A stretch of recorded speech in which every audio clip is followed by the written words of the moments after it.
Good morning बच्चों, happy new year के साथ मैं हूं आपकी जिगरा मोनिका मैम। तो प्यारे बच्चों, आपकी डिमांड पर हम फिर ले आए हैं टाइप्स ऑफ इम्यूनिटी को, ठीक है। और ऑलरेडी इसके हमारे 5-6 पोर्शन कवर हो चुके हैं और बस लास्ट 1-2 सेशन और बचेंगे इसमें, ठीक है। फिर हम क्या करेंगे, जैसे कि हमने आपसे प्रॉमिस किया था कि पहले हम आपको पूरा टॉपिक पर्टिकुलरली तैयार करवाएंगे, आफ्टर दैट हम इसके कुछ क्वेश्चंस करेंगे, है ना। तो चलो स्टार्ट हो जाते हैं, आजा। सो लास्ट जो हमने लेक्चर कवर किया था बच्चों, उसमें हमने इम्यूनिटी के बारे में देखा था, ठीक है।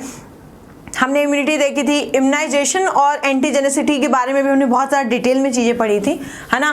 प्रिंसिपल्स देखी कि वैक्सीन का क्या मतलब होता है, इम्यूनाइजेशन का क्या मतलब होता है। देखो, वैक्सीन बेसिकली वो है कि जो भी हमारा एंटीजन है हम पहले से उसको क्या करा दें, एक्सपोज करा दें अपनी बॉडी में, ठीक है। और उसके अगेंस्ट हमारी बॉडी क्या करती है बच्चों, इम्यून सिस्टम जनरेट करती है, इम्यूनिटी जनरेट करती है।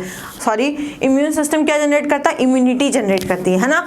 तो इस चीज़ को दिमाग में रखेंगे कि वैक्सीन एक वे है और इम्यूनाइजेशन का मतलब है कि ऑलरेडी अब हमारे बॉडी में इम्यूनिटी जनरेट हो चुकी है उस पर्टिकुलर एंटीजन या फॉरेन इन्वेडर को लेकर, ठीक है। तो इस चीज़ को दिमाग में रखना। फिर हमने एलर्जी की बात की और एलर्जेंस की बात की। देखो, एलर्जन कुछ भी हो सकते हैं। सपोज फॉर एग्जांपल मुझे फूलों की स्मेल बहुत पसंद है, लेकिन किसी के लिए वो फूलों की स्मेल एलर्जी भी हो सकती है, उसके सर में दर्द भी हो सकता है। होता नहीं कि कई बार बहुत सारे ऐसे परफ्यूम्स और डीओ वगैरह होते हैं बच्चों, जिनको अगर कोई डाले हो या आप ही डालो तो आपके सर में दर्द होने लगता है। कई बार जो हमारे फ्रेग्रेंस होती है, जो स्मेल होती है, फ्रेग्रेंस, खुशबू जिसको बोलते हैं हिंदी में, तो बच्चों वो कई बार हमारे हेडेक कर देती है। डस्ट से कई बार बहुत सारे लोगों को स्नीजिंग स्टार्ट हो जाती है, पिंपल आने स्टार्ट हो जाते हैं, पूरी बॉडी में कई बार एलर्जिक रिएक्शंस की वजह से पूरी बॉडी में सिम्टम्स शो होते हैं, है ना। और हमने ये भी देखा था कि एलर्जी के लिए रिस्पॉन्सिबल है कौन सी एंटीबॉडी, मुझे कॉमेंट डाउन करके बताओगे, IgE, है ना। IgE के नंबर क्या होते हैं, बढ़ जाते हैं जब भी हमारी बॉडी में किसी भी चीज़ की एलर्जी होती है। सबसे पहला हमारा जो है IgE ही है, जिसके लेवल क्या होते हैं, अप होना स्टार्ट हो जाते हैं। हाइपर सेंसिटिविटी से हम कहते हैं बच्चों, हाइपर सेंसिटिविटी टाइप 1 की अगर मैं बात करूं, टाइप 2 सेकंड, इस तरह हमारे बहुत सारे बच्चों स्टेप्स होते हैं कि मतलब कितना एलर्जी किस किस लेवल पे है। हाइपर सेंसिटिविटी के केस में IgE के नंबर सबसे पहले बढ़ते हैं जब हमें बहुत ज़्यादा एलर्जी हो जाती है किसी चीज़ से। जैसे मुझे भी एक मेडिसिन मैंने जब ले ली थी तो मुझे पूरे बॉडी में मेरे बबल्स आ गए थे, मैंने आपको इसकी कहानी भी बताई थी अपनी, है ना। तो ये रहा, it's all about last lecture, previous lecture immunization को कवर किया था। एलर्जी के बारे में हमने देखा, एलर्जी कुछ भी हो सकती है और एलर्जन कोई भी हो सकता है, कोई भी डस्ट का पार्टिकल हो सकता है, कोई भी पॉलन हो सकता है, कोई भी एनिमल डेंडर, कुछ भी, एनीथिंग।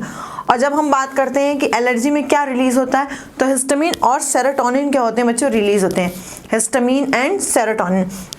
प्यारे बच्चों, हिस्टामिन और सेरोटोनिन जो हमारा होता है, इसका काम यही है कि हमारी बॉडी में जो भी सिम्टम्स शो होते हैं, आप लोग देखते हो ना, क्योंकि कैसे पता चलेगा, अच्छा मेरे अंदर क्या हो रहा है मुझे कैसे पता चलेगा, मैं ऐसे झांक कर देख लूँगी अंदर, नहीं देख पाऊंगी ना। इट्स नॉट पॉसिबल कि मैं ऐसे झांक कर नीचे देख लूँ कि अच्छा मेरी बॉडी में क्या हो रहा है, ऐसा नहीं हो सकता, है ना। तो यार इसी चीज़ को दिमाग में रखो ना कि जैसे ये नहीं हो सकता तो भैया पता कैसे चलेगा, पता चला अंदर ही अंदर काम तमाम हो गया तुम्हारा, है ना। तो ये चीज़ें ना हो, ये ना हो, इसके लिए हमें क्या करना पड़ता है बच्चों, कम ऑन, इसके लिए हमें क्या करना पड़ता है, इसके लिए हमारी बॉडी हमें कुछ सिम्टम्स शो कराती है। क्या कराती है हमारी बॉडी, कुछ हमें सिम्टम्स शो कराती है, जिसके बेस पर हम क्या कर सकते हैं बच्चों, ये जान सकते हैं कि हमारी बॉडी में कुछ ना कुछ ऐसा हो रहा है जो, मतलब ऐसे समझो इस चीज़ को कि आपकी बॉडी में कुछ ऐसा हो रहा है बच्चों जो नॉर्मल नहीं है, जो नेचुरल नहीं है, ठीक है। अब मेरी बॉडी नॉर्मल स्किन हमारी कैसी होती है, ऐसी होती है, ठीक है। नॉर्मल स्किन हमारी कैसी होती है, ऐसी होती है, एकदम बिल्कुल स्मूथ सरफेस होती है। अब अगर इसमें ढेर सारे बबल्स आ जाएंगे तो क्या ये नेचुरल स्किन है, मतलब नेचुरली ऐसा होता है, नेचुरली तो ऐसा नहीं होता ना। तो इस चीज़ को दिमाग में रखोगे, ओके। चलो, so release of histamine and serotonin की बात की। फिर इसके अगेंस्ट में डॉक्टर हमें क्या देता है, एंटी हिस्टामिन और एड्रेनलिन देता है, एड्रेनलिन एंड स्टेरॉइड्स। ये सारी मेडिसिन बच्चों हेल्प करती हैं, वो जो आपको एलर्जी हुई है ना, I mean, जो आपको सिम्टम्स शो हो रहे हैं बॉडी में, उनको काम डाउन करने के लिए, क्योंकि वो बहुत ही ज़्यादा पेनफुल होते हैं, बहुत इचिंग होती है उसमें और बहुत इन्फ्लामेशन होता है, रेडनेस हो जाती है, पूरे रेड हो जाते हैं और भी इन्फेक्शन क्या है आगे बढ़ सकता है उनकी वजह से। इस वजह से हमारे डॉक्टर्स जो हैं हमें वो एंटी हिस्टामिन, सेरोटोनिन, इस तरह के हमें क्या, सॉरी, सो एंटी हिस्टामिन और ये सारी चीज़ें क्या करते हैं हमारे डॉक्टर हमें प्रोवाइड कराते हैं। क्लियर है इतना। आज हमें ऑटो इम्यूनिटी की बात करनी है बच्चों। ऑटो इम्यूनिटी क्या होती है, इसके हम ये देखेंगे कि इसका मतलब क्या है, और ऑटो इम्यून डिजीज़ क्या क्या होती हैं, ये भी हम क्या करेंगे बच्चों, थोड़ा सा कवर करेंगे। तो चलो स्टार्ट करते हैं आज की क्लास।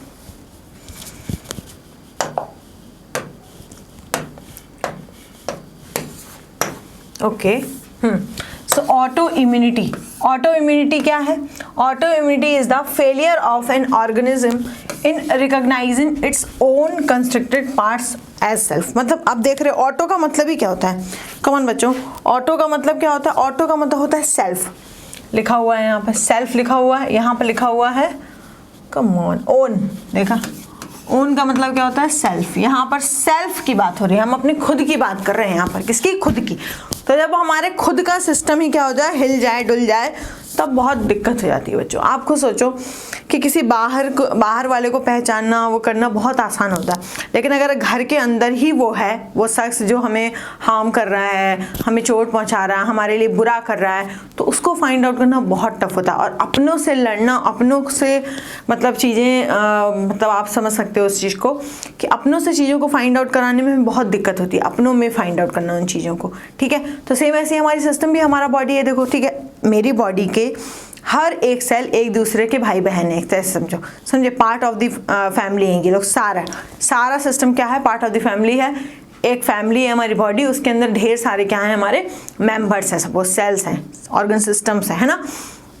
अगर एक भी सिस्टम ठीक से काम ना करे या दगाबाजी करने लग जाए, काम चोरी करने लग जाए, या उसमें और अदर चीज़ों का कब्जा हो जाए, जैसे कि वायरसेस वगैरह आ गए, बैक्टीरिया आ गया, पैथोजन आ गए, है ना, वो अपना कब्जा करके बैठ जाए अगर, तब क्या होगा?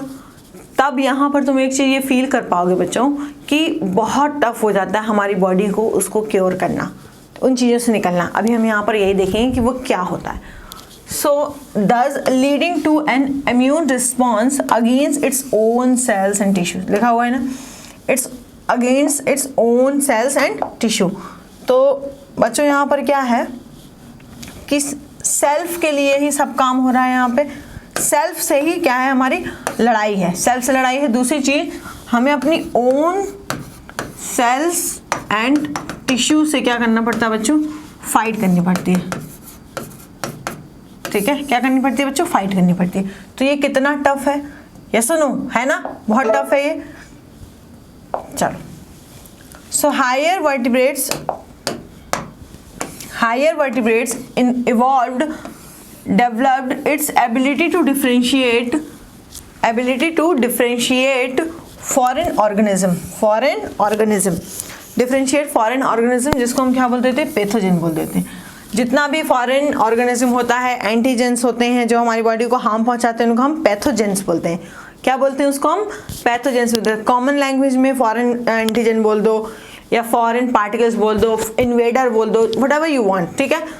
लेकिन अगर मैं बायोलॉजी की टर्म्स की बात करूं तो हम इसको पैथोजेंस बोलते हैं, ठीक है। तो हायर वर्टिब्रेट्स में हमें ये चीज़ें बहुत ज़्यादा देखने को मिलती हैं, है ना, पैथोजेंस और मॉलिक्यूल्स फ्रॉम सेल्स, ठीक है, फ्रॉम सेल्स, ठीक है। But sometimes due to genetic और अननोन रीज़न, ये जान लो बहुत सारे केसेस ऐसे हैं जिसमें पता ही नहीं होता डॉक्टर को कि हो क्या रहा है, यहाँ पे उसे पता ही नहीं है क्या हो रहा है, किसकी वजह से हो रहा है और क्यों हो रहा है। ये सब चीज़ें से नादान है, अनजान है डॉक्टर, ठीक है। तो दिमाग में रखना है इस चीज़ को हमेशा कि यहाँ पर अननोन है रीज़न, यानी कि हमें रीज़न नहीं पता है, प्यारे बच्चों, इस चीज़ को दिमाग में रखोगे, ठीक है। बॉडी अटैक सेल्फ सेल्स, इसी को हम ऑटो इम्यून डिजीज़ बोलते हैं, ठीक है। जैसे मैं आपको बताती हूँ, ओके, देखो, जैसे सपोज ये किसी पर्सन की बॉडी है,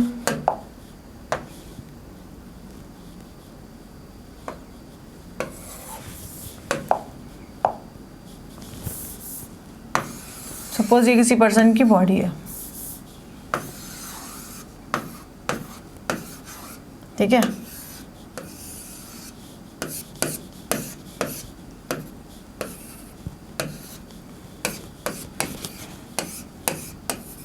ठीक, अब मान लो यहाँ पर एक पर्टिकुलरली हमारी जो है ये सेल है, ठीक है, यहाँ पर हमारी सेल्स हैं। मैं जानबूझ के स्किन कलर का थोड़ा यूज़ कर रही हूँ, ठीक है। सेल्स का बना हुआ है पूरा, ये सेल्स हैं, हर तरफ क्या है यहाँ पे? सेल्स। हर जगह सेल्स हैं प्रेजेंट, ठीक है। तो कुछ सेल्स ने क्या किया, दगाबाज हो गई। कुछ सेल्स क्या हो गई यहाँ पे, ओके, कुछ सेल्स हमारी क्या हो गई, दगाबाज हो गई यहाँ पे, ठीक है। अब वो नॉर्मल फंक्शन नहीं करेंगे जैसे नॉर्मल सेल्स कर रही हैं, और इन सेल्स को इन्होंने क्या किया, मारना स्टार्ट कर दिया, समझे।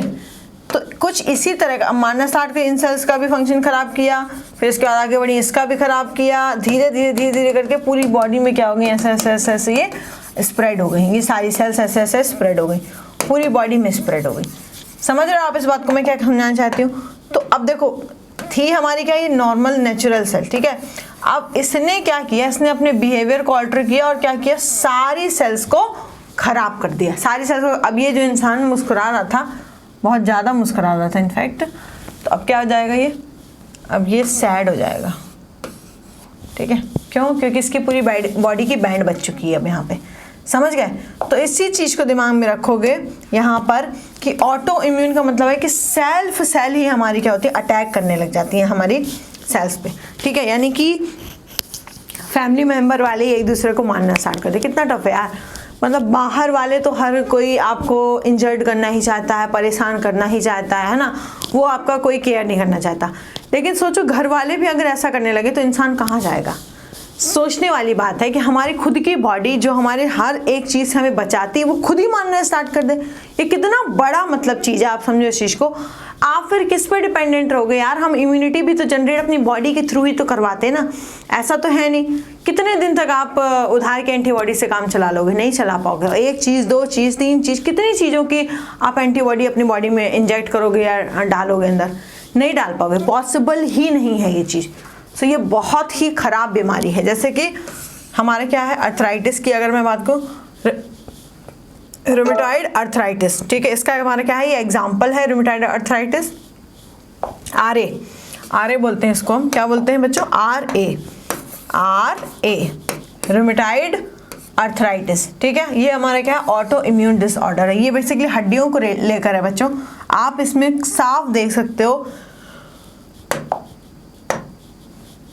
कि कितना ज़्यादा यहाँ पर हमें डिफरेंस देखने को मिल रहा है। देखो आप नॉर्मल ये हैंड था, ठीक है, आफ्टर दैट आप देख सकते हो कि इसके क्या है, बोन्स में प्रॉब्लम होना स्टार्ट हो गई, और फिर देखो कुछ समय के बाद ये हमारा ऑटो इम्यून डिसऑर्डर ही है, ठीक। एक बार अगर आप हैंड्स के स्ट्रक्चर को ट्रेस करोगे तो आप देख पाओगे कि अर्ली आरए में पहले बॉडी में स्वेलिंग स्टार्ट हुई, थोड़ा थोड़ा शेप चेंज होना स्टार्ट हुआ, इंटरमीडिएट में ऑलरेडी शेप चेंज हो चुका है यहाँ पे, और लेट आरए पूरा पैरालाइज की कंडीशन हो गई एक तरह से। तो स्टेजेस ऑफ आरए दिखाए गए हैं यहाँ पर। रूमेटॉइड अर्थराइटिस हमारा इस डिजीज का नाम है, और ये क्या है एक बच्चों, ऑटो इम्यून डिसऑर्डर है। क्या है ये, ऑटो इम्यून डिसऑर्डर है। क्लियर है। अब इम्यून सिस्टम इन बॉडी की बात करने वाले हैं हम कि क्या क्या हमारी इम्यून सिस्टम है पर्टिकुलरली बॉडी में, ठीक है। चलो, so immune system in body,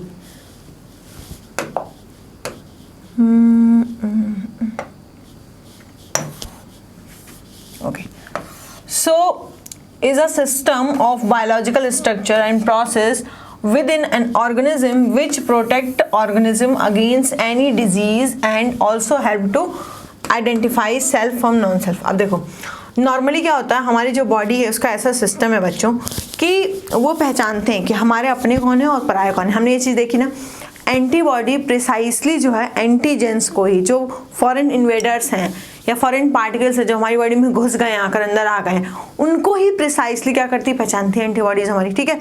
और उनको पहचान के डिशक्या उसका एनकाउंटर करवा देती हैं, ठीक है। लेकिन जब एंटीबॉडी अपनी ही सेल को पहचान के टैग लगाना स्टार्ट कर दे सपोज, तो भैया कहाँ के रहेगा सारा सिस्टम उल्टा हो गया। समझ रहे हो। तो पता चला एंटीजन जो था, जो फॉरेन इन्वेडर, वो तो बचा घूम रहा है, और अपनी जो सेल्स हैं जो बचाती हैं हमारी शरीर को, हमारी बॉडी को सेव करती हैं उन फॉरेन इन्वेडर से, उनको ही मारना स्टार्ट कर दिया उसने, ठीक है। तो ये फॉल्ट किसकी है, ये फॉल्ट हमारे इम्यून सिस्टम की है। लेकिन आपको मैं बता दूं कि जब इन जनरल बात करते हैं हम, इन जनरल, तो हमारा इम्यून सिस्टम हमारी बॉडी की सेल्स को क्या करता है, पहचानता है कि ये नहीं सेल्फ है और ये क्या है, हमारे नॉन सेल्फ है। इसीलिए तो हमें बच्चों ग्राफ्ट रिजेक्शन देखने को मिलता है। जब हम ट्रांसप्लांटेशन की बात करते हैं तो हमें वहाँ पर रिजेक्शन देखने के लिए मिलता है। यानी कि कोई टिश्यू अगर मैंने किसी दूसरे का लगाया तो क्या कर देगा, उसको रिजेक्ट कर देगा, कह देगा हमें नहीं लेना, ये एक्सेप्ट ही नहीं करती हमारी बॉडी, किसी भी फॉरेन पार्टिकल को। और अच्छा भी है, क्यों? क्योंकि आपको पता है फॉरेन पार्टिकल्स क्या करते हैं। फॉरेन पार्टिकल्स क्या करते हैं बच्चों? फॉरेन पार्टिकल्स हमारे सारे क्या करते हैं? नुकसान पहुंचाते हैं हमको। क्या करते हैं? नुकसान पहुंचाते हैं, हमारी बॉडी में डिजीज कॉज करते हैं, हमें बीमार करते हैं, है ना। सो identify self from non self and remember them. देखा, रिमेंबर देम, ये भी एक इंपॉर्टेंट लाइन है कि उनको याद भी रखते हैं। ये क्या करते हैं? रिमेंबर देम, उनको याद भी रखते हैं, सिर्फ पहचानते नहीं है। और जो इन्वेडर आया है, फॉरेन एंटीजन आया है, आप उसको क्या करते हो? याद रखते हो। देखो सिंपल सी चीज़ है, एग्जाम्पल के रूप में है कि आपके घर में कोई भी नया मेंबर आया है, आप उससे मिलते हो, पहचानते हो उसको, अच्छा ठीक है ये नॉन सेल्फ है, यानी कि हमारी फैमिली का नहीं है, और उसको आप याद भी रखते हो कि ये हमारी फैमिली के मेंबर नहीं है, ये आउटसाइडर है। ऐसा होता है ना, फैमिली के मेंबर्स को तो हम पहचानते हैं और ऐसे ऑटोमेटिकली याद रखते हैं, उनको याद रखने की जरूरत नहीं होती, समझे। Structure associated with immune system, कौन कौन से स्ट्रक्चर्स हैं जो एसोसिएटेड हैं with immune system?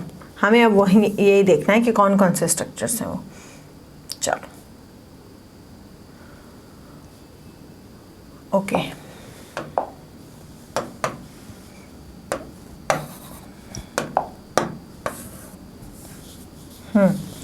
So structures, lymphoid organ है, लिम्फॉइड ऑर्गन सिस्टम है हमारा, ठीक है। टिश्यूज एंड सेल्स हैं, सारी सेल्स ही मिलकर, देखो अब ये कॉन्सेप्ट क्या है, देखो यहाँ समझ लो इसको भी।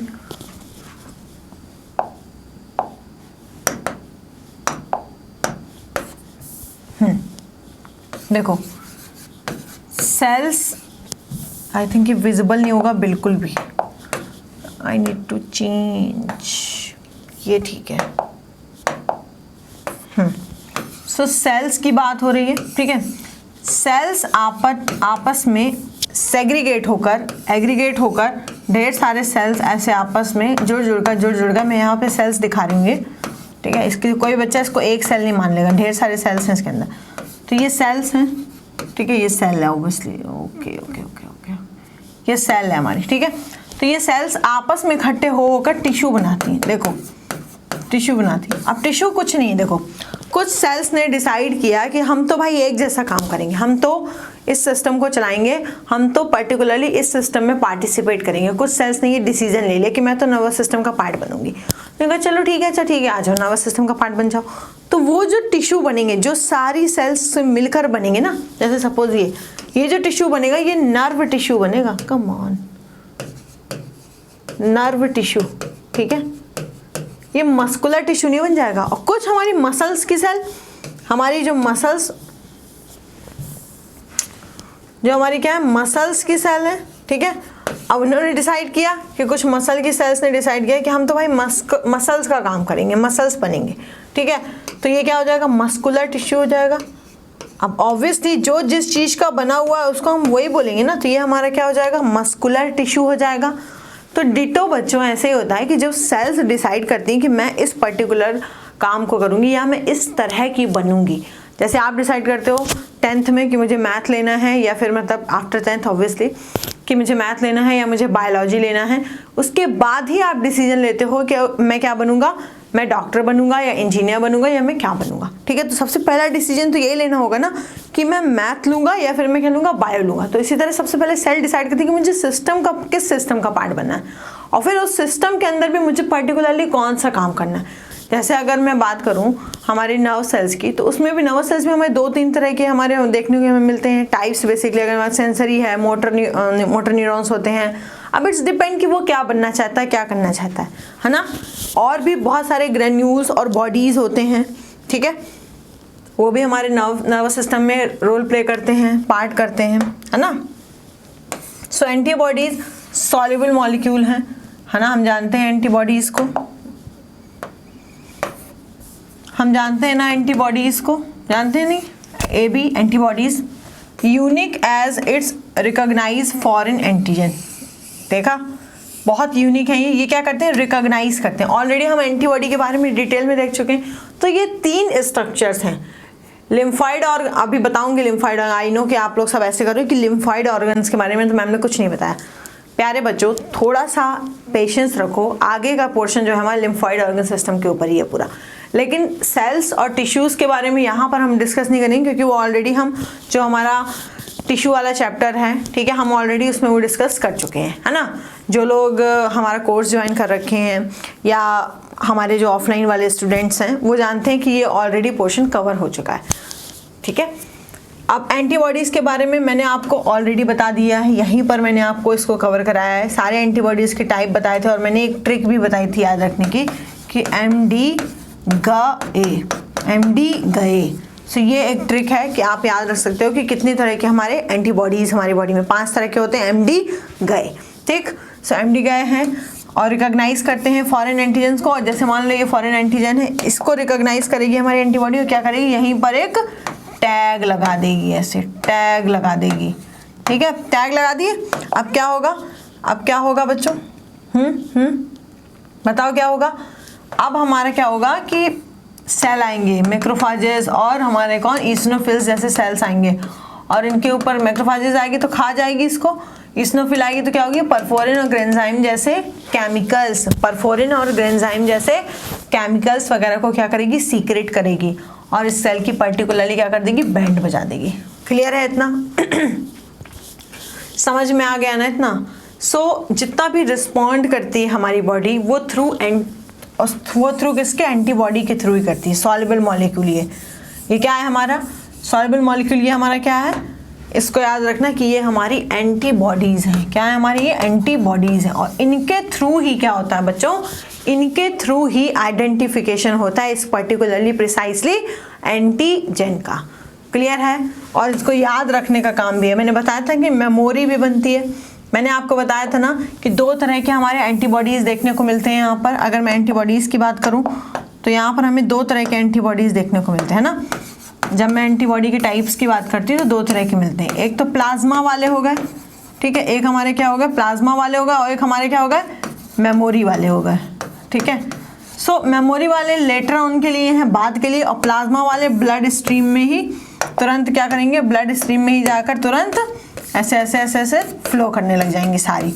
सारी एंटीबॉडीज़ जो है प्लाज्मा वाली वो ब्लड स्ट्रीम में जाकर ब्लड में मिक्स हो जाएंगी और पूरी बॉडी में सर्कुलेट करेंगी, पूरी बॉडी में सर्कुलेट करेंगी। डन? बताया भी था, कल ही बताया था, ठीक है। तो कल की क्लास अगर आपने नहीं देखी तो प्लीज़ पहले प्रीवियस लेक्चर को कवर करो, स्टेप बाय स्टेप एक एक चीज़ को क्रिस्टल क्लियर किया है मैंने वहाँ पर। और ऑनेस्टली बोल रही हूँ कि अगर आप मन लगाकर सही ढंग से पढ़ोगे तो डेफिनेटली आप एक क्वेश्चन इस पोर्शन से गलत नहीं करके आओगे, ये मेरी गारंटी है आपको। थोड़ा सा ट्रस्ट दिखाइए हमारे ऊपर और 1 नंबर से लेक्चर से अभी तक हमें फॉलो करिए, आप खुद देखोगे कि आपके अंदर डेफिनेटली इम्प्रूवमेंट हुआ है, डेफिनेटली हुआ है। फंक्शंस की बात कर रहे हैं यहाँ पर। So important role in allergic reaction, देखा अभी हमने जस्ट देखा है, ऑटो इम्यून डिसऑर्डर और ऑर्गन ट्रांसप्लांटेशन। आप समझ लो इस चीज़ को, ये क्या लिखा हुआ है, जितनी भी हमारी बच्चों जितनी भी हमारी एंटीबॉडीज़ होती हैं बच्चों, वो बताया ना 5 तरह के हमारे होते हैं। सो MD G, ठीक है। मैं थोड़ा सा इनका टाइप्स बता देती हूँ, टाइप्स के बारे में बता देती हूँ, सॉरी, ठीक है। सो M जो होती है हमारी, ये पेंटामर होती है, आधे बच्चे कह रहे होंगे ये पेंटामर क्या है। कुछ नहीं बच्चों, 5 इसके वो होते हैं, समझो आप ऐसे 5, ठीक है। अब ऑब्वियसली ये ऐसे नहीं होती, ये ऐसे होता है, इसका स्ट्रक्चर जो होता है वो कुछ ऐसा होता है यहाँ पे, ठीक है। ओके, वेट तो आप ऐसे देखो इसको इसका स्ट्रक्चर हमें कुछ ऐसा देखने को मिलता है। हो गए 5 ये, और बीच में यहाँ पर चेन वगैरह से क्या होते हैं, ये जुड़े हुए होते हैं आपस में से, ठीक है। 5 से ज़्यादा ही हो गए, 6 हो गए एक्चुअली में, तो आप समझ लो 5 होते हैं, ठीक है। ठीक है, 5 होते हैं, तो इसीलिए हम इसको क्या कहते हैं, पेंटामर। अब देखो जिसके 5 हैं तो इसका मतलब 2 होते हैं, 2 आर्म होते हैं। अगर मैं एक एंटीबॉडी का स्ट्रक्चर यहाँ पर बनाकर दिखाऊँ आपको, तो आप इस चीज़ को ईजिली फाइंड आउट कर सकते हो कि यहाँ पे देखोगे कि क्या है हमारा, 2 आर्म तो हमारी लाइट वाली हो गई, ठीक है, और 2 आर्म हमारी क्या होती हैं, 2 आर्म हमारी होती हैं हैवी वाली, ठीक है। लाइट और हैवी चेन्स होते हैं ना, तो 2 हो गए ना, 2 तरह से वहाँ से पकड़ता है हमारा एंटीबॉडी एंटीजन को, इंटरेक्ट करता है, तो 10 हो गए इसके पास, 10 हो गए। तो ढेर सारे हाथ होंगे, ऑब्वियसली ढेर सारे हाथ होंगे तो मुझे पकड़ने में आसानी होगी ना। मैं ये भी पकड़ लूँगी, वो भी पकड़ लूँगी, ये भी पकड़ लूँगी, वो भी पकड़ लूँगी, सबको ऐसे मैं पकड़ लूँगी, ट्रैप कर लूँगी। या सुनो, आराम से ईजिली ट्रैपिंग हो सकती है। तो ये इसके लिए ये फर्स्ट इम्यूनिटी जो जनरेट होती है, यानी कि फर्स्ट जो एंटीबॉडी आपकी बॉडी में बनेगी वो है क्या, एम, IgM। और डी के अपने अलग रोल हैं, और जी जो है वो सबसे ज़्यादा अबंडेंट होती है। सबसे ज़्यादा अगर मैं बात करूँ पैथोजेंस को मारने में तो जी का रोल है, ठीक है। और ये हमारी ए हो गई, ये तो आपको पता ही है। IgA हमारे येलो मिल्क में भी प्रेजेंट होती है, बताया था। मदर के मिल्क में जो येलो कलर होता है वो इसी एंटीबॉडी की वजह से होता है।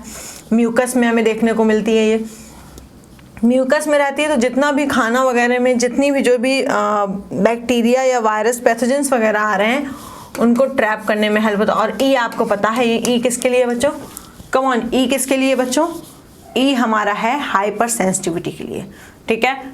सेंसिटिविटी के लिए है, एलर्जी के लिए है। क्लियर है, इतना समझ में आ गया सबको। सो ये फंक्शंस, अब ट्रांसप्लांटेशन की बात करो तो ये सारी चीज़ें मैच होंगी वहाँ पर। और ऑटो इम्यून में तो हमने देख लिया कि हमारे ही सिस्टम की बैंड बज रही है। ठीक है, क्लियर है इतना। अब लिम्फाइड ऑर्गन जो है हमारा वो कल का पार्ट है बच्चों। सो अगर वीडियो पसंद आया है, आर्य को जरूर याद रखना, रूमेटॉइड अर्थराइटिस हमारा ऑटो इम्यून डिसऑर्डर है, ठीक है। अगर वीडियो पसंद आया तो प्लीज़ वीडियो को लाइक करो, शेयर करो, कमेंट करो, और प्लीज़ सब्सक्राइब कर लो चैनल को बड़ी सी घंटी के साथ। लिम्फाइड ऑर्गन सिस्टम हम ऑलमोस्ट ख़त्म कर देंगे, ठीक है। बहुत ज़्यादा नहीं हमें इसमें देखना है, प्राइमरी और सेकेंडरी लिम्फाइड ऑर्गन सिस्टम। और मैं आपको थोड़ा सा डायग्रामेटिक व्यू दे दूँगी जिससे आप चीज़ों को क्या कर दोगे, समझ लोगे अच्छे से। तो ये हमारा बच्चों कल का पोर्शन है।